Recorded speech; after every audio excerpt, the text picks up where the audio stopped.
wanni teessuun naa himame si galeemi seeraan mana hidharraa illee bee moo so maaliin godhe wanni dila kana ani ta'e kun maalinni wanti ana hattu itti jaame sun maal balleessee ta'e eenyurraa moo waa fuudhee ana ummata kanaa wajjiniin obboleessa islaamaa jaamee jiraachuu barbaada.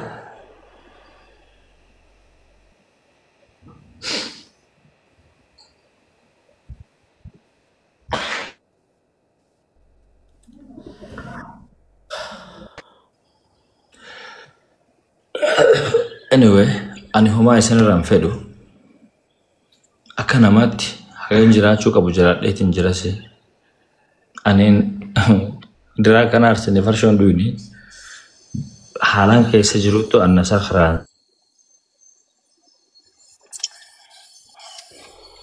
jibbee nin sadarkaa ilmi namaa kun irra jiruun laalee murtiin maal ta'e jee namni na gaafate yoo nama lama ta'e agalatoon maqaa isaanii yaamuu barbaadu nama lama kana gaafate na iyyaafate sababni waan sanii hundi eessarraa akka ka'e ati immoo ni beekta sirriittis hundi ni beektan maalirraa akka ka'e eessatti maal akkaan godhe ni beektan wadiin kiyya san ture qabeenya saamamee mannilleen wanni meeqan irratti ta'e kun hunda obsee akka ilma dhiiraa dargaggeessa ani waanin kana waanin Mu'aaz Muhammadid dawwalee yaameef yoo xiqqaa namni an dawwaleef ni irraanfadhe lammaffaa Alex Taayyee asirra jira kanuma gargara kana waan barbaade miidiyaa kanarratti aanan jechaa ture Alex manaan irra diigamuu deemaa qoonna laali rabbii jee hiriyaan an qabu sii kamana kiyya galee beeku sii kamana kiyya kana waggaa meeqaaf beeku sii qot Mu'aaz naafsii wallola san rabbii fachi kaaye qottuuti haalaan keessa jiruun laali ganda guutuu mana diiguu jiranii meeshuma sanallee na gargaartu namni anjeen isaanii kanama biraa ittuma dhiisi uume numa dhiisi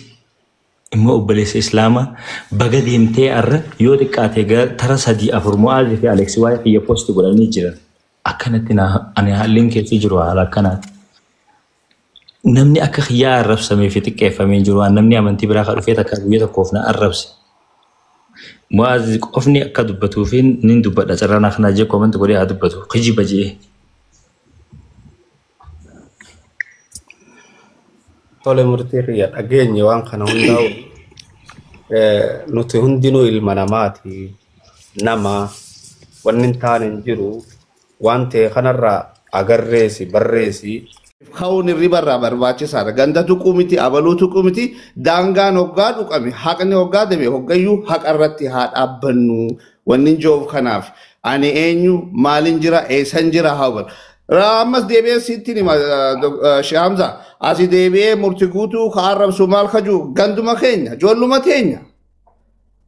teenya walitti hin kijibnu kaasi kuffisuu barbaadu anuma akkuma reefu jette si wajji dibeeti godhani deebi'anii Hamzaan kaafira kajaan joolluma teenya walitti hin kijibnu si wajji waggaa ta'an akkasi garagalanii ka namiidhuu ka barbaadu ganduma kiyya ganda biraatii miti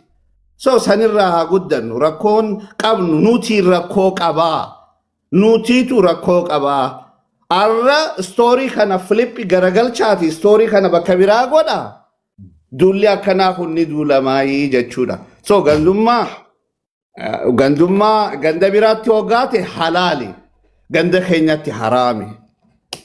bakka biraa hoggaa dhabnu ati farra oromooti hoggaa ammoo ka jettu ati qabsaawaadha so rakkoon nuhi dhukkuba qabna baha oromiyaa rakkoo qabna dhukkuba qabna dhiqamuu qabna dhiifama naa godhaa namni akka fedhe cicciree haa fidu garabaa namni na bulchuun jiru ani rabbii qofan sodaadha haqa ammoo nin dubbadha cicciraa fidaa oromoodhaaf jennee ka'eeyyuu nuyi garagalle immoo hoolnyaan nuyi so we need to stop kanumaan isin dhiifama wajjin galatooma Hamza dubbadhu waan jaba setama waan dubbadhu bareeyyan ani waan biralleen dubbadhu dhima biralleen dubbadhu obboleeyyan dogongorri guddaan nuti qabnu keessaa ijoolleen teenya ijoolleen shahaada teenya walitti qabnu amma fakkeenyaaf naaf Hamzaa yoo walitti fudhanne أنا أري أما همزة أستي واجد نور أبا قروم جبا أنجسن هم تلو جيشو أربعة دي جبين سكزان كيف كيسان كابو جيشو أربعة نمن يدو يرو يدو أرجع جرتان نمن جالا نتوقع يرد الديباني وجين الناس وان يرو يدو ولين اللي تاني أسمرت اللي واللي اللي ني أرب سنة نافيم زان توقع أنا لما بامو جما براتين ونين إسنيرا مخيسا نيو يادتان الرهدون جول متين إسلام ما قبوتي تيت والله إسلام مرة نما بساجر الربع نمرت الدولون هاتو نيادتان غافا برد إنجدا ونما كمرتجي رتجي يقوم جمع الربات أن نرتلك خيساو هررج نما أوفيدا جبيفتو نما أوفيدا أسوان في الليته أبدا الرتس دولتو إنسنت كيستو سنبرقته نمنبو أكملت النور هاديمو بقى الحمد لله نمني كملت إجا صحابان بردر لبو في خنا رئيسي كبيني في خنا باسنيت نما جرى إسلام ما رأكن نبان خنا ما جد إسلام ما خيسلو في خنا وجبي ساتوران إن بيتن توكو خنا جمع براتين أبرز خينيا خنا ركو إسلام أزجتك أجني جرة هاتو أمو خنومانو ورّاما نيركتي منامني جئ أجندة أومي جئنا من كنا بونم نوام في اللبو فيتو إنجبا أمن تاوريس نمني أقواني في وامي قوان غرغراتي ميدامي لبو فيتو صدركا جبورا غاجيچو أربادت غارو أمو بليس الربدا بدا وسو إني مسألة هنكايتين درا سورة إسا فوتاني غافقاني سورة يفوتاني مسألة كانت نودابدن والله خنا الراجع فتم تسنتن والله فولا ربي ترت الله مالتا تنبو إسلامني هنجنا فيديو نمرته جدي أكنمني درن إسلام ما تنا قال لك سيبو درن نمرته جتا مال يكون مالتا تن إسلام ما راتي تو كنا نما أجي جموا كم ربي سود دادا جم براتي نمو شيخ رو بس سجيو إني خنا نرجع جرات تاته الربو دنم نمني جنا إنسان شيخ رو بيتي خجّت تاتن سمون تيسن اسم فيان قبض أجيفدا نمني نما شيخات يوم مرتقوت وبركونا براجرات ربين آية القرآن شيخ الروبيت سنبيخا أبليين كيسا ولدت أرارسا جمالي جدو شرع الرت أمارا أسمان جدو آري الرابا هنجو كان قبك أبدا كلام فدا وليس في اللينتين أنا كما تاقيتي كما شيخ الروبيت نجو أما دبي قباب سنه وبريسا كينيا أما دفتني دفا شادا قبسيس ولا إيسا سوتا ميرا كيسا بافني ركو جرتو بريسا كينيا كان أكا هارجت وبريسا كينيا إلما كينيا تنا دابني وبريسا كينيا جبي فتوك أمنا إسنينجي چوربادي هنگا نامزا بارك الله فيكم ما تبدا جمال علي أي جاران كيام السلام عليكم. وعليكم السلام ورحمة الله. ربي نكن وادب بتشيسوا كم جرتنا ندي خيسنو بقى جراتني. جل كبرتي ألكسي لغتي قدا غلطومو واحدو أسوي وأنا مون خندو دور كمان كمنه إدو أسوي جرا سنهند خيسامو أكنما نافين يا دا والفالا جروتي أمزا خنا لغتي وان تكتك وسمانا كم مايكي كبدي تاوتون وان تكتك رتين دين كسي فدا خاصة وان جمع ربا خنتي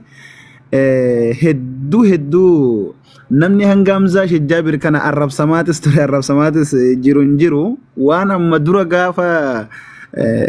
basala takarra khasni hanga arran guyya arran tana kanatti wan kana hunda wa mo injifate khaysuma deemu jira jechun nafini wal faalla jirra kuma hundi khaysanu beeytani bakka heddu wal faalla deemna wan gama araba kanatti ammo dhugatte heddun dinkasifadda jara keenya maalin jechuu barbaade murtiguuto waan dhimma islaamummaati hojii wal qabatu namoonni hedduun irraa haasawee jira ta islaamummaadha islaamummaan jarana wanni amantiidha mirga abbaati faman shaa falyu'min waman shaa falyakfur ayni tahdidallee haa tahu namni gartee fedhe haa amanu ha fedhe ammoo haa kafaru amantiin ta abbaati amantiin waan irra nama dirqisiisanii miti garuu ammoo wanni bakka tanarratti xiyyeeffannaa gajjabeessinee laaluu qabnu murti guuto maaliif islaamummaa dhiiseetiin jira ja'aa jechuu osoo hin ta'in murti guuto yoo islaamummaa dhiise islaamummaarraa waa irra ta'u osoo hin taane yoo kiristaana ta'e kiristaanummaaf waa guutamu osoo hin taane bakka tanarratti wanni nuti xiyyeeffannee laaluu qabnu mucaa kana maaltu amantii tan akka inni tuqu isa godheedha walumaa galatti hubannaa kitaaba lamaanii waan irraa hubatee jiruutu jiramoo moo rakkina jiru hagartee akka amantii tanatti amantii jechuun jarana sarara diimaa beekaa aakhira bakka lubbuudha walumaa galatti maaltu jiraadha waan namni kun hundi itti irratti haasa'u jiru murtigoota nama islaamummaa keessa dhalatee guddate hundinuuni waa hundani beekee jechuun waan irra gartee namni daawaa itti godhuu barbaachisu miti san keessa wanni islaamummaa tana akka gartee tarkaanfii tanaa miti akkaam zaarreefuun tana jedhee hanga lubbuun ofiidhaa darbuu takkatti ofirratti nama fudhachiisu maali jecha namaati jarana jechi namaa hedduu hamaadha jechi namaa nabi Muhammadu makanaawu yeroo garii akka gartee marashaa gufutti seentetti ga'a godheeti rabbii wahiidhaan jajjabeessaa ture waan akkanaa kana hin laalinii je'ee jajjabeessaa ture jechi namaa hedduu hamaa jara keenya amma jechoota namaa san keessa yoo haqiiqaa dubbanne an amma barataa waa barsiisu garuu ammoo islaamummaan qaba islaamummaa tiyya hedduun jaaladha islaamummaan hedduu jaaladhu tanarra dhaabbadhe nama 4,200 jiru kana keessa namni 4,000 kanama arrabsu ijoollee teenya ta muslimaati jarana waan kana bareechinee walitti himuudha qabna namni 200 kanan ga'u ijoolleen amantii biraa ijoollee teenya ta arrabaan gartee akka waan waraqaa shahaadaa nama arrabsuudhaa kannanii fi bakka deemtu hundaa namumaa arrabsitu naafi hamzaa yoo wal falmine ani fakkeenyaaf waan namni tokko jaalatu dubbadheef hamzaan arrabsamuun qabu waan hamzaan waan isaan jaalatan dubbateef ani arrabsamuun qabu dubbii isa waan haqaa qofarratti dhaabbate namni haqa qofa dhaggeeffachuu sanii miti yennaan dhiisee deemu wallaahi waan namni kun waan garte ilmi namaa dilee walitti irraan gaafatamu jirana rabbi subhaanahu wa ta'aala walaa taziru waaziratun wizra ukhraa badii nam tokko balleeyse namni biraa irraan gaafatamu garuu ammoo waan sababa kan keetiin namni biraa tarkaanfii irratti fudhate hundi keenyaa irraa gaafatamnaa beeka anama murtii viidiyoo irratti waraabeetiin jira waan abdiitii wajji wal qabatu wanni amantiidhaa booda kana dhufte waan ta'eef gabaabin numatti jira keenya maalin jechuu barbaada as keessa namoota gurguddaa jira nama yaadaan bilchaata nama akka Dr. Nuruddin kana fa'aa jira gabaabin numatti maalin jechuu barbaada ijoolleen teenya ta muslimaa khaasatan ijoolleen maqaa garee shahaadaa barreeffattee deemtu ani hunduma namaatu jaranaan muslima taanan namni hundinuu na biratti wal qixa keessattuu ijoolleen garee maqaa garee shahaadaa barreeffattee deemtu waan arrabaa kana keessaa baha wanni maqaa garee shahaadaa kana tuqeef namarraa addeef baasanii akka waan gartee islaamummaan bakka tana malee hin jirretti namoota hedduu ka fudhatu jira kanu malee namni biraa gartee deemuun hin qabu yaadota akkanaa kajee waan akkanaa kanaan hoogganamu as jala jira tana jara keenya waan akkanaa kana dhaabbadhaa islaamummaan nama wallaalas tahee beekas rabbiin biratti ilmi namaa kun hundi wal qixa jarana wanni ilmi namaa itti wal dhabu sodaa rabbiiti ana ka waa baradheettanii na yaaddan kana wallaalaa humaa takka aliif takkaan jiin ka rabbi sodaatuun narra caala dhiisaa namni gartee areeda takkaa sheeka ta'e yookaan imaamata uffate noo kanaa miti wallaalaa ta'e yoo sodaa rabbii qabaatte beekaa ani aalima jawurra caalta kanaaf yoo dandeessa waan gaarii dubbadhaa waan gaarii namaa barreessa na hamilee namatti godhaa nama jajjabeessa mee aayatuma tokko mati numa qollafuma qofa isinii qaree ma'anaa isinuma akka isa laalatti hamza innama sadaqaatu lil fuqaraa'i wal masaakiin wal caamiliina caleeha wal mu'allafati mu'allafaan tun eenyu ayni rabbiin subhaanahu wa ta'aala mu'allafaa hoggaa jedhu eenyu bar nama amantii biraa ka amantii teenya keessa jiruu dhiisi nama amantii biraatu rabbiin amala bareedaadhaan yoo rakkina qabaate rakkina sanfurree akka namni kun yaani karuma hundaanuu da'awaalee islaamummaa tana babbareechinee akka nama anan fakkeenyaaf dogongoruu mal naaf hamsaan yeroo hedduu dibeeta waliin goone wal dura dhaabbachuun mal garuu ammoo anaatu dogongore malee hamzaatu dogongore malee islaamummaan hin dogongorre dubbii tiyya gabaabsuudhaaf ammoo ta irraa xumura murtii guuto yoo namni as keessaa namumti humni afurii asirra jiru kun takka humni 3,900 asirra jiru kun yoo kasi arrabsu taate islaamummaas si arrabse osoo hin taane namaatu si arrabse waan kana lubbuu tanteetitti bareechi himiin siin jaa sababaa jecha kanaa laaltee islaamummatti hin bu'in islaamummaa waan taate ni beeyta yoo arra aaraanillee qalbiin tee kara biraa aara jala si deemtu taate boru adda baafachuun kee shakkii takka hin qabu akka ati amantii biraa amantii islaamummaarra caalchiftu nam tokko haqiiqatti caalchiftee jirtu namni shakkuun jiru yoo miiruma yookaan aarii taate malee kanaaf waan kana lubbuu tante tasgabbeessin sinjaa hundi keessanuu galatooma waan arrabaa kana jarana beekaa fi wallaalaan asirra caarraa fudhattanii dubbattan hundi gajjabeessaa dubbadda binti islaamii ibnu islaamii maarre islaamii mitirqishoo islaamii maqaa akkanaa kana baafattanii eenyumallee haa ta'u arraba kanan fayyadaminaa dhiisaan isininjaa galatooma Shamza waan caarranaa kanitaniif. Tole galatoomi ulfaadho waziiraa teenya bagana gayaan dhuftee Ahmad bagana gayaan deebite mee waziiraa dubbadhu jara keenya taaptaap godhaa mee galatooma taaptaap godhaa. السلام عليكم ورحمة الله وبركاته بليان خيا ورئيس جرتان والله it's kind of shocking هيدو أنما قلبي نما تأبسو واني أرد أجيني